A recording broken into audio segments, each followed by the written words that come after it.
Queen Elizabeth's last hours as family dashed to deathbed. London. It began with a short but worrying statement.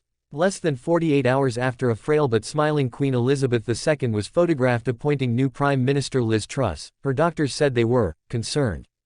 An unprecedented medical bulletin issued by Buckingham Palace said the 96-year-old Queen was under medical supervision, but remained comfortable at her Scottish retreat, Balmoral Castle. The announcement at 12:32 p.m. (11:32 GMT) sent shockwaves through Parliament, where MPs had gathered to hear Truss announce a 2-year freeze on energy bills. Within minutes, the office of heir to the throne Prince Charles had announced that he and his wife Camilla, who were already staying on the Balmoral estate, had arrived at Balmoral Castle. It is believed the Queen's daughter, Princess Anne, also made it to Balmoral in time as she too was in Scotland. Both are thought to have been by the Queen's side when she died on Thursday afternoon. Other members of the family, however, faced a long and ultimately unsuccessful dash from London. The second in line to the throne, Prince William, the Queen's other two sons, Princes Andrew and Edward's wife Sophie, who was particularly close to the monarch, arrived in a cold, grey Aberdeen aboard a special RAF plane late in the afternoon.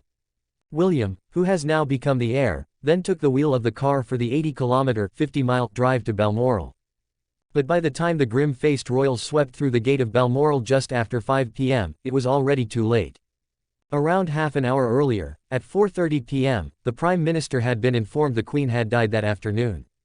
Prince Harry, Charles's second son, meanwhile was still en route from London. Initial announcements by the couple's spokesperson said both he and his wife Meghan would travel to Balmoral. In the end, Harry made the journey alone and was still in the air when the official palace announcement was made to the world at 6:30 p.m.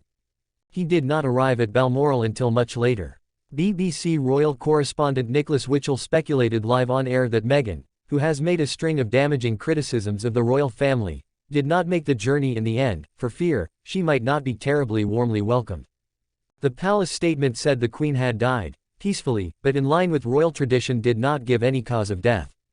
Sources told the Daily Mail newspaper there had been no chronic condition. The Queen had been undertaking far less work in recent months, but on Tuesday she nevertheless met both the outgoing Prime Minister Boris Johnson and the incoming Liz Truss.